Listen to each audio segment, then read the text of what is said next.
Vous écoutez Passeurs de mémoire, un programme audio proposé par La Parole Donnée.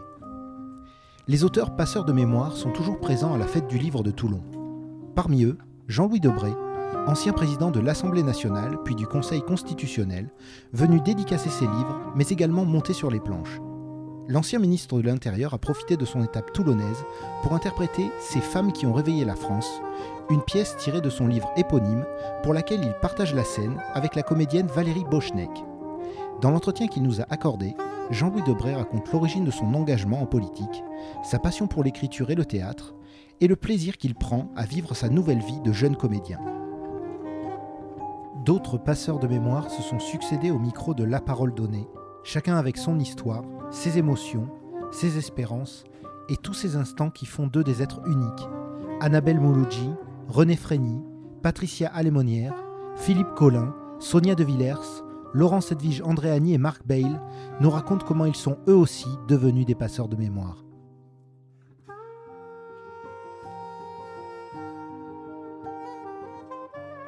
Je suis Jean-Louis Debré, je suis à Toulon parce que j'ai écrit beaucoup de livres, mais j'ai une carrière qui a occupé beaucoup d'emplois. C'est-à-dire que j'avais une peur, c'est de devenir un vieux. Et donc,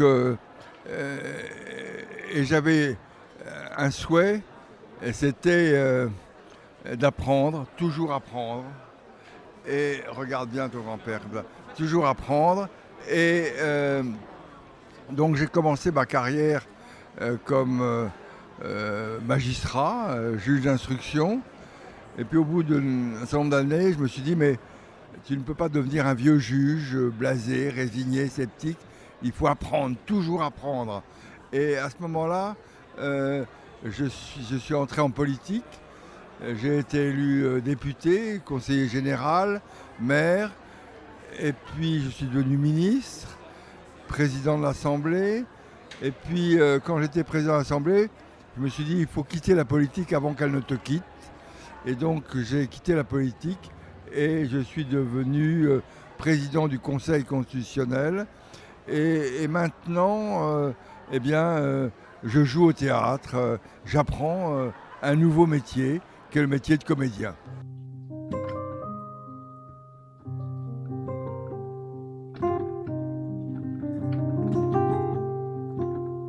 Non, la politique ne mène pas à tout. Ce qui doit être le moteur de la vie, c'est toujours de chercher à apprendre, à découvrir, à rencontrer de nouvelles personnes. Et c'est ça qui est extraordinaire. Il y avait un auteur qui s'appelait Anatole France et qui disait quelque chose de très vrai. Enrichissez-vous de la vérité des autres. Et donc, essayez toujours d'aller au contact, de regarder les gens, de les écouter. Et le fait de changer de profession fait que vous changez de monde. Vous voyez des gens différents. Avec le métier d'artiste, de comédien, là, on joue avec Valérie Bochenek une pièce qui s'appelle Ces femmes qui ont réveillé la France. On va être à la 200e. Et si vous voulez, dans quelques jours, je serai à Grenoble. On parcourt la France.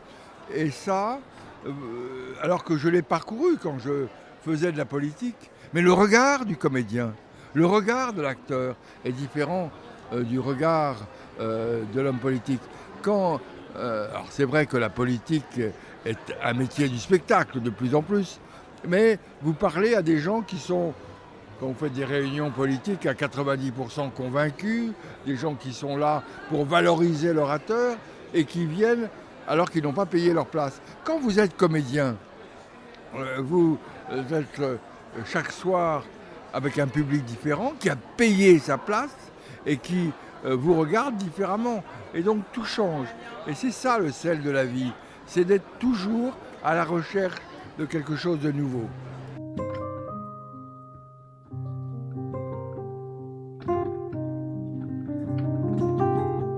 Alors, la vie change tout. Aujourd'hui, je vous dirais très profondément que le paysage politique n'est plus le paysage que j'ai connu. Et donc je ne me retrouve pas. Mais je prends bien soin, j'ai quitté la politique et je n'en fais plus.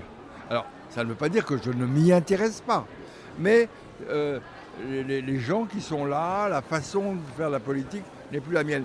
D'autant plus que je n'ai pas vraiment connu, c'était au début, tous ces réseaux sociaux qui sont en train de polluer la politique et polluer le discours politique.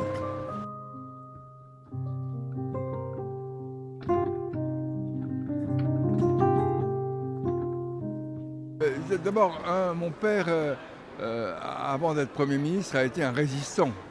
Et ça, moi j'ai été élevé dans une famille, mon grand-père, tous mes parents ont été des résistants au moment de la guerre, et ça marque. Et ça marque profondément au nom d'une certaine idée de la France. Ils se sont battus, de la liberté.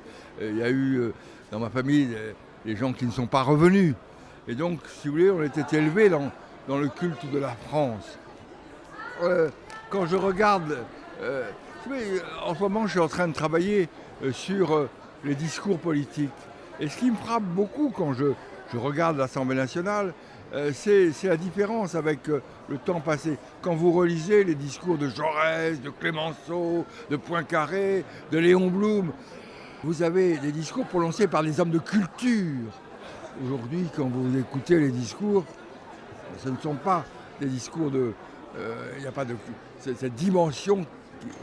Et puis, si vous voulez, la deuxième caractéristique, c'est qu'il y a très peu de périodes dans l'histoire politique française où il n'y a pas un grand personnage qui domine. Alors, on pouvait ne pas être favorable à François Mitterrand, mais il a dominé le paysage politique français. On pouvait ne pas approuver Chirac, mais il a dominé. Aujourd'hui, aucun personnage domine. Et ça, c'est une nouveauté.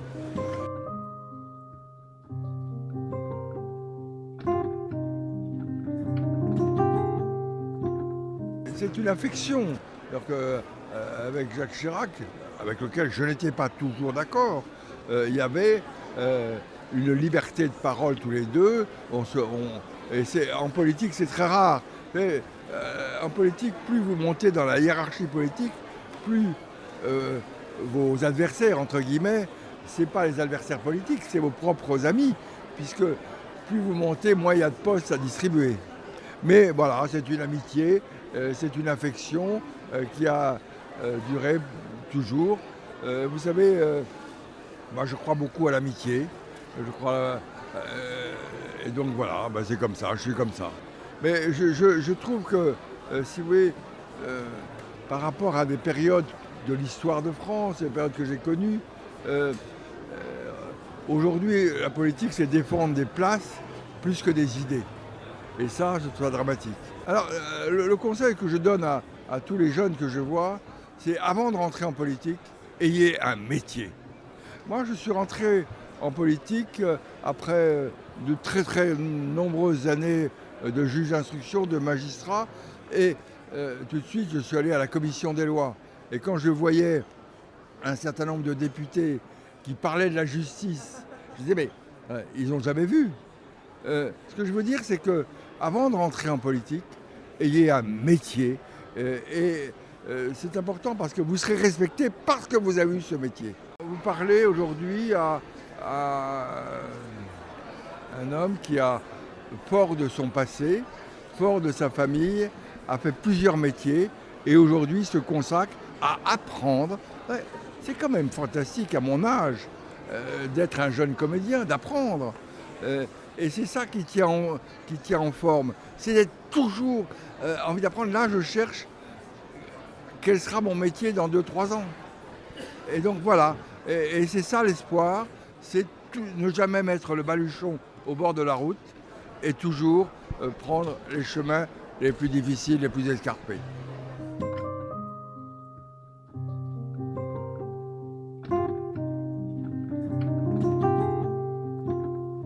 Je suis Annabelle Mouloudji, je suis écrivain, chanteuse, interprète, auteur-compositeur. Voilà, et je suis la fille de Marcel Mouloudji.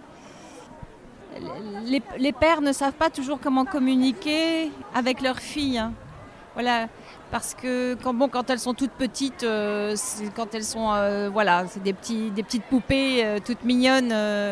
Mais quand elles grandissent, qu'elles deviennent des femmes, ça peut être un peu impressionnant pour un père de voir sa fille tout d'un coup devenir féminine. Ça peut être compliqué et donc ça peut créer une communication un peu bancale et beaucoup d'incompréhension. Et puis c'est vrai qu'un homme comme il l'était, très, très sensible et assez absent aussi, c'était difficile d'entretenir un lien de construction, de connaissance de l'autre parce qu'on avait beaucoup d'écart. Voilà, il m'a eu tard dans sa vie et j'aurais aimé peut-être développer une relation un peu plus comment dire, chargée, donc ça parle de tout ça, ça parle d'une incompréhension en fait, de maladresse, et puis beaucoup d'amour parce qu'il y avait quand même cet amour. Et puis quand on parle de transmission, de passeur de mémoire, je pense que l'éducation silencieuse est assez exemplaire finalement. Parce qu'aujourd'hui je me dis, je sais ce qui m'a été transmis. Et je sais par exemple que toute la poésie, la musique, les mots, la mélancolie, je sais que c'est quelque chose que lui m'a donné à un moment et qui fait partie de moi. Voilà pour la transmission quand on est en plus moi j'ai 2 enfants et je suis très attentive à ce que je peux leur donner. Et en même temps, l'expérience, comme on dit, est comme une chandelle qui n'éclaire que celui qui la porte. Et donc, c'est difficile d'écouter ses parents et d'entendre ce qu'ils ont à dire. Mais il faut essayer toujours. Je transmets, après ils reçoivent à leur façon. Ils sont pas toujours très. Pour l'instant, ils sont un peu. Peut-être, ça viendra peut-être un peu plus tard, mais ils sont pas encore dedans. Ils ne réalisent pas bien encore qui était Mouloudji, comme beaucoup de gens de cette génération. Et puis voilà, il y a ce livre qui est sorti, L'amoureuse, au mois de juin chez Léo Cher, qui parle d'une rencontre foudroyante entre une femme qui aborde la quarantaine, avec tout va bien, le mari, les enfants. Et puis elle rencontre un homme qui va la foudroyer, métaphoriquement. Et qui va bouleverser son rapport à l'amour, son rapport à elle. Et voilà, c'est un peu peut-être un amour compliqué, un peu toxique, un peu difficile à gérer. Et puis en même temps, ça la transporte totalement. Et elle va prendre plusieurs risques. Et puis il adviendra ce qu'il adviendra. Et c'est un roman qui parle beaucoup de sexualité parce que ça parle d'amour et la sexualité fait partie de l'amour pour moi. Ça, c'est une partie, voilà. Moi, j'avais pas envie d'écarter cet aspect qui pour moi est très important dans une relation de couple. Voilà, donc il y a beaucoup de sensualité dans le livre, pas mal de moments gracieux et érotiques. Érotiquement gracieux ou gracieusement érotiques, je ne sais pas trop. Et voilà, en gros, pour résumer.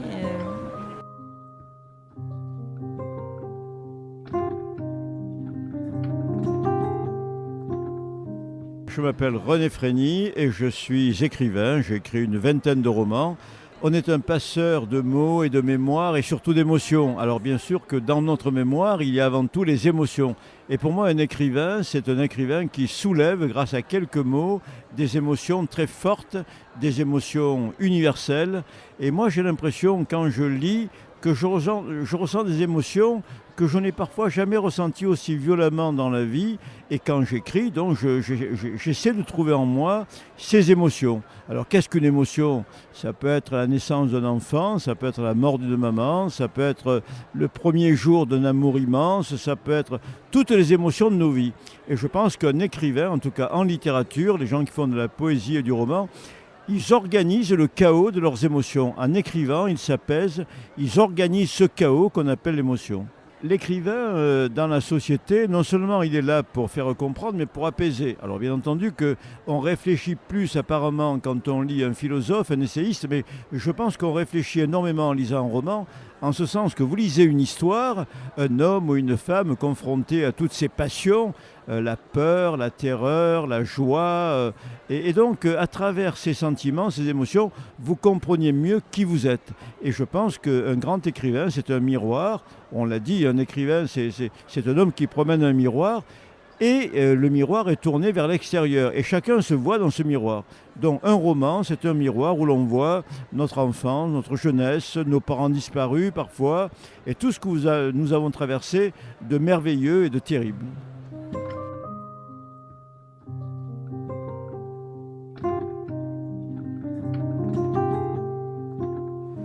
Alors, je suis Patricia Lémonière, journaliste. J'ai été grand reporter sur les terrains de guerre, on peut dire, ou de conflit, durant plus de 30 ans. Aujourd'hui, je continue mon métier, mais je ne me déplace pas, en tout cas depuis 2 ans, sur les terrains de guerre. Mais je continue à suivre les conflits, à les chroniquer et à en parler. Alors l'auteur, c'est la grande reporter, enfin la grand reporter, parce que grand reporter est un titre, la grand reporter qui est aussi une maman et qui va partir pour la première fois alors que sa fille a 4 mois et demi. J'étais partie avant pendant longtemps, mais c'était là je partais maman. Et partir maman, c'est totalement différent. Et j'ai continué à partir maman pendant jusqu'à ce qu'elle quitte la maison à 25 ans. Donc c'est notre histoire à toutes les deux. Moi, chaque fois sur le terrain, c'est-à-dire ce qu'on ne connaît pas, hein, notre vie, notre regard, parfois bouleversé par les situations. Et cette nécessité que j'avais d'appeler mon enfant tous les soirs à la même heure. Alors parfois c'était 4 heures du matin, parfois c'était pas le 20h, mais moi je l'appelais tous les soirs à 20h. Alors pour la petite histoire, on continue à s'appeler tous les soirs, mais c'est elle qui m'appelle.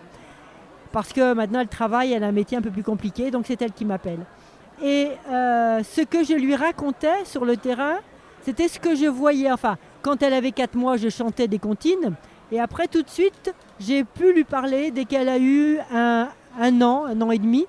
Et je lui racontais les histoires d'enfants que je voyais. Et donc, elle a suivi, en quelque sorte, les conflits à travers ces histoires d'enfants. Histoire d'enfants trouvés dans la jungle rwandaise ou plutôt zaïroise, parce qu'à l'époque c'était le Zaïre, aujourd'hui c'est la République démocratique du Congo. Enfants rencontrés dans les massacres en Algérie, enfants rencontrés dans les ruines de Bagdad ou ailleurs. Et puis quand elle est devenue adolescente, effectivement, elle ne s'intéressait plus tellement à ces histoires d'enfants. Ce qui la faisait rire, c'était que je parte faire des choses qui sortent hors du commun. Donc là, je lui parlais par exemple en Afghanistan des bases militaires où elle s'offusquait de voir que je mangeais sur des bases militaires américaines des entremets aux poissons qu'on ne trouve même pas à Paris alors que les gens autour de moi mouraient de faim. Donc si vous voulez, chaque fois, je lui transmettais quelque chose de l'histoire du pays, mais à partir du vécu, mon vécu et le vécu des habitants. Je parlais rarement géopolitique, il a fallu attendre qu'elle ait 20 ans pour qu'on parle plus géopolitique. Alors, quand on est sur le terrain, il y a une urgence. L'urgence, c'est de transmettre au mieux ce que l'on vient de voir, le présent. Et le regret que l'on peut avoir, c'est que souvent, quand un conflit existe, après il devient un conflit dormant, un conflit latent, et les feux de l'actualité se détournent de lui. Et c'est un peu le regret ou un peu le drame des journalistes de terrain comme moi, parce qu'on aimerait faire un suivi. Tous les conflits dont je parle dans le livre se poursuivent à bas bruit aujourd'hui. Plus personne n'en parle ou très peu. On parle vaguement de l'Irak, on parle vaguement de l'Afghanistan, mais qui parle du Yémen, qui parle de l'Algérie, qui parle de la République démocratique du Congo, alors que l'histoire s'y poursuit, l'histoire de ces conflits non réglés. Et le passeur de mémoire que l'on pourrait être, eh bien là, se sent démuni par rapport aux exigences de notre société qui vit dans l'immédiateté.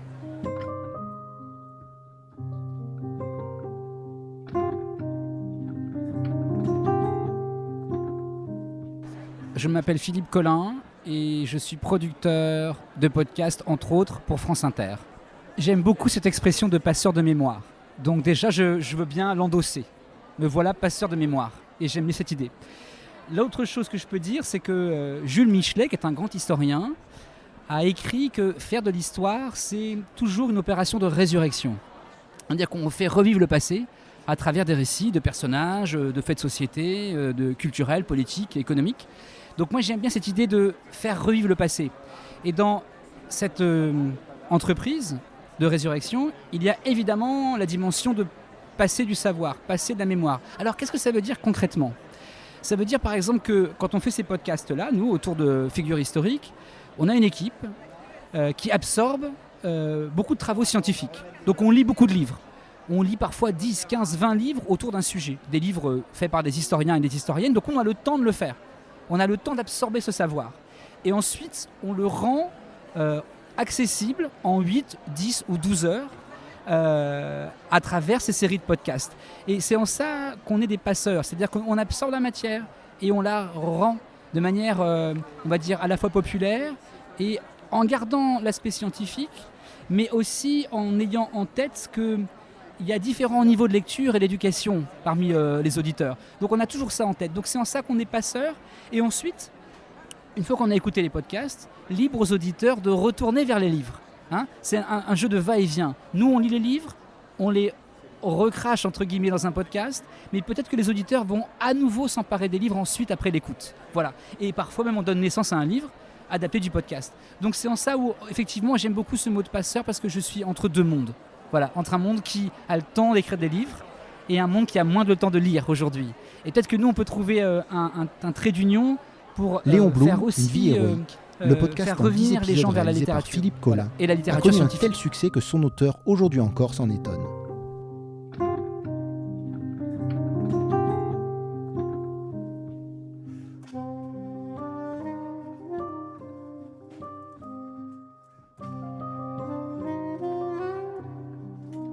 J'étais très surpris parce que c'est un personnage peut-être moins présent dans la mémoire des auditeurs que les personnages précédents qu'on a pu mettre en podcast, mais c'est le plus gros succès. C'est-à-dire qu'il est en tête devant tout le monde. Aujourd'hui, on est presque à 2 500 000 téléchargements. Ça raconte quoi ? Ça raconte que peut-être qu'il y a un appétit de savoir déjà, mais aussi peut-être que Blum est un totem républicain, qui est peut-être aussi une sorte d'horizon dans un monde fracturé, dans un monde de radicalité, lui la figure de l'apaisement. Peut-être qu'il a encore des choses à nous dire, peut-être en fait. Voilà. La prochaine série, elle sort le 6 décembre. Elle est consacrée à 5 femmes résistantes françaises sous l'occupation, entre 40 et 44. Donc 5 récits tressés, 5 récits mêlés de femmes françaises. 10 heures, 10 épisodes qui sortent donc le 6 décembre sur France Inter.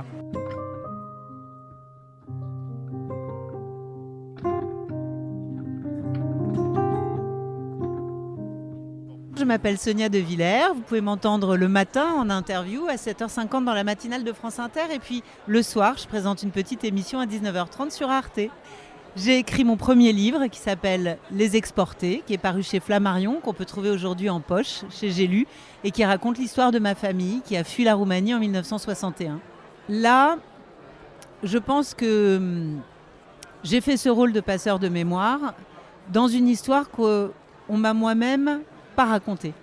C'est-à-dire que mon travail, ça a été d'exhumer une mémoire familiale qui était peu à peu en train de s'éteindre, qui avait été enfouie, parce que les Juifs de Roumanie ont vécu d'immenses persécutions, d'immenses traumatismes, que, au fond, les communistes, après la guerre, leur avaient promis un monde nouveau, un monde sans discrimination, et qu'en réalité, l'antisémitisme, il a toujours été présent, même s'il n'avait plus de nom, même s'il était devenu tabou.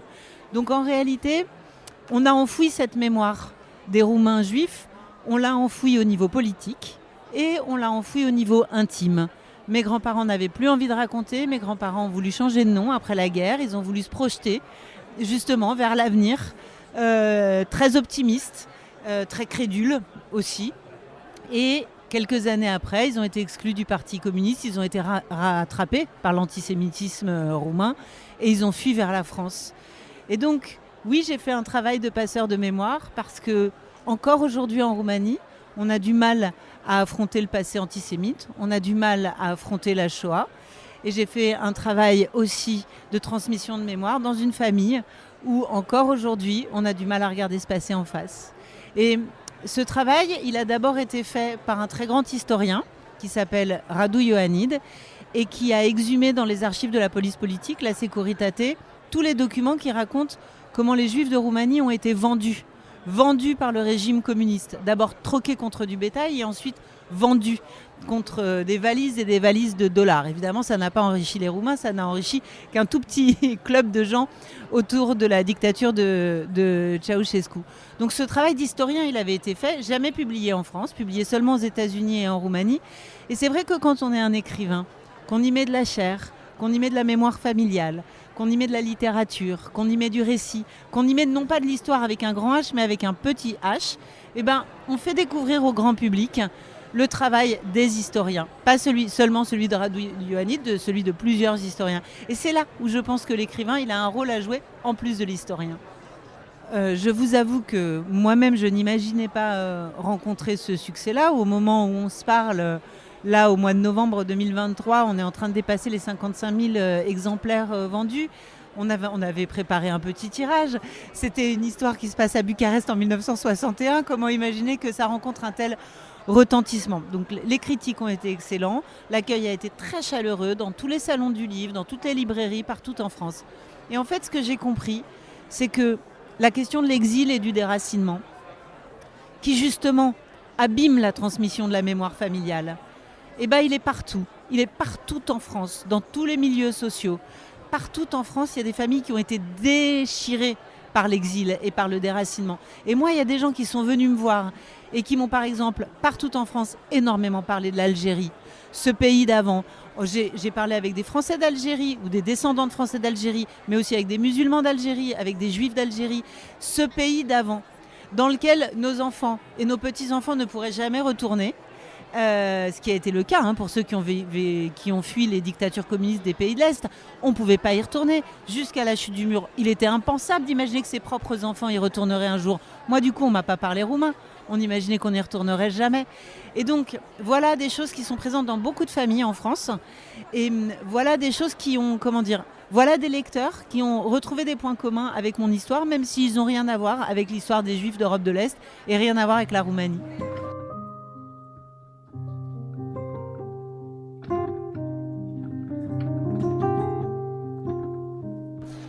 Je suis Laurence Edwige Andréani. J'étais journaliste à Var Matin pendant un grand nombre de décennies, sous la signature de Léa.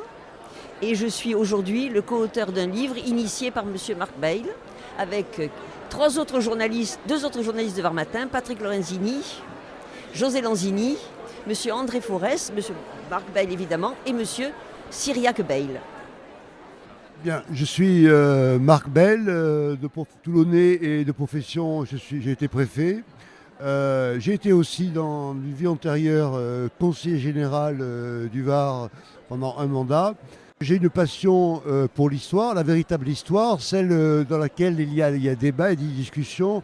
J'ai sur le tard fait des travaux d'histoire. J'ai fait une thèse à Aix sur la vie politique à Toulon, sur les droites à Toulon, sous la direction d'un historien, ce que je considère un des meilleurs historiens de la Provence, le professeur Guillon. Et donc j'ai prolongé mes travaux en collaboration avec des sachants, des anciens journalistes sur Toulon. Donc j'ai fait déjà 2 petits ouvrages. L'un, j'ai fait une anthologie commentée d'auteurs, de personnalités, écrivains, poètes, toulonnais ou pas toulonnais, qui ont écrit sur Toulon. Et là, le livre que nous avons fait ensemble, ce qui s'appelle Portrait d'une ville, on a fait des portraits de personnalités remarquables du Toulon du XXe siècle, quelques épisodes structurants de la vie politique toulonnaise, et puis aussi, grâce à Léa, quelques textes sur les quartiers de Toulon, quartiers dans lesquels il y a une forte sociabilité. Les articles que j'ai écrits à l'intérieur de ce livre sont d'abord un hommage à Esther Poggio, parce que pendant des années, je suis passée devant la plaque en disant « un jour j'écrirai quelque chose dans le journal ». Je n'avais pas eu l'occasion et là, ça a été pour moi un grand un désir et presque une évidence d'écrire sur elle, parce que c'est un personnage remarquable. Il y a eu également François Andréani, qui a été dans son domaine tout autre, de président de CIL, d'enseignant et de théoricien de certaines notions relatives à l'urbanisme et des livres, a eu une carrière et a laissé beaucoup de traces dans Toulon. Et puis évidemment, l'abbé Buisson, que j'ai bien connu puisqu'il m'a fait faire ma communion privée, je ne vous dis pas quand, en quelle année, et qui a laissé aussi beaucoup d'empreintes, qui a été un homme d'une rigueur intellectuelle, d'une bonté, d'un dévouement, et en quelque sorte un abbé Pierre local. Et puis bien sûr les quartiers, Toulon, ma ville, j'ai voulu en donner un panorama un peu général qui relève plus du sentiment que de l'histoire, et avec quelques anecdotes, avec un plaisir fou. La période qui couvre notre existence, notre vie, c'est-à-dire on est nés, nous sommes tous nés, c'était la ville qui s'est à peu près reconstruite après les bombardements. C'est la ville qui s'est élargie en 62 quand les pionneurs sont arrivés. C'est la ville qui a commencé à construire ses propres cités HLM. Et puis il y a eu comme un peu un trou. Il y a eu après une période de démolition où la poissonnerie, l'observatoire, les remparts, enfin tout ça ont démoli. Et puis en 2015 a commencé un énorme travail de rénovation de la ville petit à petit, à partir du centre sur les quartiers. Mais le fil rouge est toujours le même. Une ville du bord de Méditerranée qui reste une ville méditerranéenne, avec ses caractéristiques de quartier et son souci pour ses habitants de dire « je suis du Bourillon, je suis de Val-Bertrand, je suis de là, je suis de là ». Moi, je viens d'un quartier de Saint-Jean-du-Var que je ne reconnais plus. Non, le phénomène structurel, à mon avis, par rapport au Toulon de ma jeunesse, c'est que Toulon est une ville de passage, de transit méditerranéenne, et où il y a beaucoup de gens nouveaux. D'ailleurs, les chiffres l'ont montré, Toulon, depuis 20 ans, a augmenté de 20 000 personnes, 20 000 habitants. Et donc, ce sont des gens de passage qui ne sont pas forcément ancrés dans une histoire. Donc, voilà, maintenant, il ne faut pas cultiver une grande nostalgie, mais c'est vrai que c'est une ville port, une ville militaire, où il y a énormément de retraités aussi, beaucoup de passages.